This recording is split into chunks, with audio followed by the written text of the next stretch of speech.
Pay out সেটআপটা কীভাবে করবেন সেটাই আমরা আমাদের আজকের এই ভিডিওতে দেখাবো। তো পে আউট সেটআপটা শুরু করার আগে আপনার বেশ কিছু ডকুমেন্টসের প্রয়োজন হবে, অর্থাৎ আপনি নিজের নামে যদি ব্যাঙ্ক অ্যাকাউন্ট থাকে তাহলে অবশ্যই আপনি আপনার পে আউট সেটআপটা নিজের নামেই করতে পারেন, নিজের ব্যাঙ্ক অ্যাকাউন্ট লিঙ্ক করতে পারেন। তবে আপনার অবশ্যই টিন নাম্বারটা থাকতে হবে, অর্থাৎ ট্যাক্স আইডেন্টিফিকেশন নাম্বার। এটা যদি থাকে তাহলে আপনি আপনার ব্যাঙ্ক অ্যাকাউন্টের সাথে এটা লিঙ্ক করে দিতে পারেন। যদি না থাকে তাহলে কী করবেন, তাহলে আপনার গার্ডিয়ান যারা আছে তাদের ব্যাঙ্ক অ্যাকাউন্ট অ্যাড করবেন এবং তাদের যদি টিন নাম্বার খোলা না থাকে তাহলে অবশ্যই টিন নাম্বারটা খুলে নেবেন। পে আউটে ক্লিক করব, নেক্সট পেজে আসবো, ফিনিশ সেটআপে ক্লিক করব। এইখান থেকে আমাদেরকে আমাদের বেসিক ইনফরমেশনগুলো দিতে হবে, আমাদের নাম, আমাদের legal first name, last name, date of birth এবং কান্ট্রি, এগুলো দিয়ে নেক্সট অপশনে ক্লিক করব। দেন নেক্সট পেজে নিয়ে আসবে।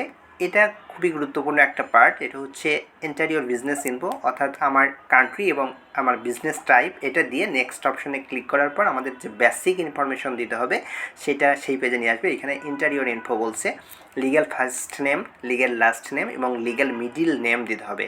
দেন এইখান থেকে আমার ডেট অফ বার্থ দিতে হবে, প্রাইমারি অ্যাড্রেস দিতে হবে, এরপর সিটি দিতে হবে, দেন স্টেট দিতে হবে। আমাদের স্টেট নাই, এর জন্য আমরা ডিভিশন দেব, দেন পোস্টাল কোড দিব। এরপরে আরও কিছু গুরুত্বপূর্ণ অংশ আছে, সেটা হচ্ছে টিন নাম্বার। টিন নাম্বার যদি না থাকে টিন নাম্বারটা করে নেবেন। দেন হচ্ছে আপনার ফোন নাম্বার দিতে হবে, ইমেইল নাম্বার দিতে হবে। আর একটা জিনিস সেটা হচ্ছে আপনার টিন নাম্বারটা, এটা দিয়ে টিক্স অপশনে ক্লিক করে নেক্সট বাটনে ক্লিক করলে চলে আসবে এই পেজে। এটা হচ্ছে ব্যাঙ্ক অ্যাকাউন্ট দেওয়ার যে পেজ, সেটা এইখানে বলছে ম্যানুয়ালি লিঙ্ক করবেন নাকি লিঙ্ক ইওর পেপ্যাল অ্যাকাউন্ট। আমরা ম্যানুয়ালি করব। ম্যানুয়ালি ক্লিক করার পরে আমাদের সামনে এই পেজটা চলে আসছে। এখানে ব্যাঙ্ক অ্যাকাউন্ট হোল্ডারের নাম, বিডি এবং ডেট অফ বার্থ দেয়াই আছে। এবার আমাদের যে কাজটা করতে হবে সেটা হচ্ছে এই প্রাইমারি অ্যাড্রেসটাও দেওয়া আছে ব্যাঙ্ক অ্যাকাউন্ট হোল্ডারের, শুধু ব্যাঙ্ক অ্যাকাউন্ট হোল্ডারের যে সুইপ কোড আছে এইটা দিতে হবে আর ব্যাঙ্ক অ্যাকাউন্ট নাম্বারটা দিতে হবে। এটা যেন এনশিওর করতে হবে যেন এটা সঠিক হয়। এই জন্য দুইটা আলাদা আলাদা যে আছে অপশন আছে, দুইটা আলাদা আলাদা ঘর আছে, দুইটা জায়গায় দিতে হবে। দেওয়ার পরে আমরা নেক্সট বাটনে ক্লিক করলে আমাদেরকে নেক্সট অপশনে নিয়ে যাবে। এইখানে বলছে যে অ্যাড ইওর ট্যাক্স ইনফো।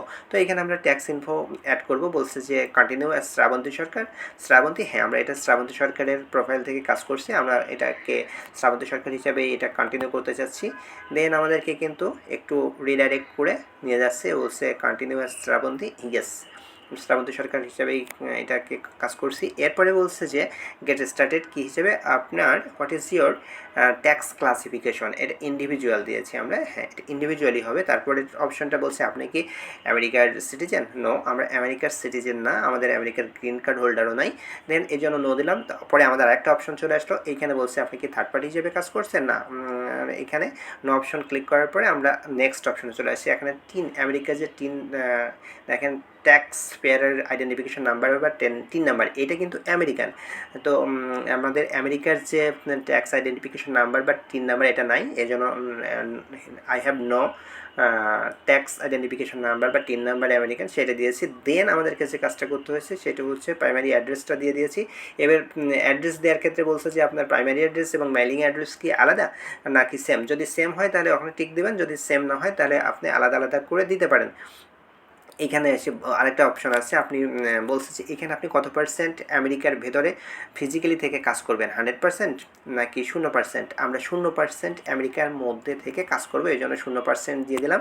দেন আমাদেরকে ক্লিয়ারিফাই করতে বলছে যে নিচের দিকে একটু আসি, এইখানে আসলেই আপনারা দেখতে পাবেন যে হ্যাঁ এখানে আমরা ফিজিক্যালি কি আমরা সিগনেচার করতে পারবো নাকি। এইখানে আমাদেরকে সিগনেচার করার ক্ষেত্রে বলছে যে আমাদের ফুল নেমটা দিতে হবে, নিচে ডেটটা দেওয়াই আছে, তো ডেটটা দিলাম এবং আমরা সিগনেচারটা দিয়ে দিলাম। সিগনেচারটা দেওয়ার পর আমরা এখানে নেক্সট অপশনে যে ক্লিক করলাম, নেক্সট পেজে নিয়ে যাবে। পুরো যে এটা আছে বলছে রিভিউ করতে পারবো, আমরা যে ইনফরমেশনগুলো দিয়েছি সেটা এখান থেকে রিভিউ করতে পারবো। তারপর এইখান থেকে সাবমিট ফর্মে ক্লিক করে দিতে পারবো। এটা কিন্তু আমরা এই এখন যে পেজটা আছে এটা কিন্তু আমেরিকার ট্যাক্স আইডেন্টিফিকেশন নাম্বার বা টিন নাম্বার যেটা সেটা এটা সেট আপ হয়ে গেছে। এবার আমরা কন্টেন্ট মনিটাইজেশন সেট আপ করবো, এটা সাইন আপ করবো।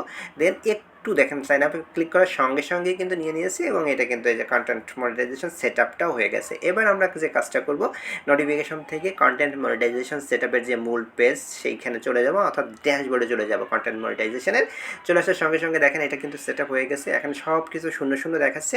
তো এইখান থেকে আমাদেরকে বলছে দেখেন যে you are invited to use licensed music with content monetization এবং আর্ন মানি ফ্রম স্টোরিজ। তো এটা সাধারণত দিয়েই থাকে সবাইকে, তবে কন্টেন্ট মনিটাইজেশনের সঙ্গে যে মিউজিক লাইসেন্স এটা সবাইকে প্রথম থেকেই দিচ্ছে না, একজনকে দিচ্ছে না। এটা আসলে বেশ কিছু ক্রাইটেরিয়ার উপর ভিত্তি করেই দেয়। তো এইখানে আমি দেখিয়ে দিলাম বেশ কিছু অপশন, আমাদের সবগুলো অপশনই এখনও 0 0 আছে। তো এটাই ছিল আমাদের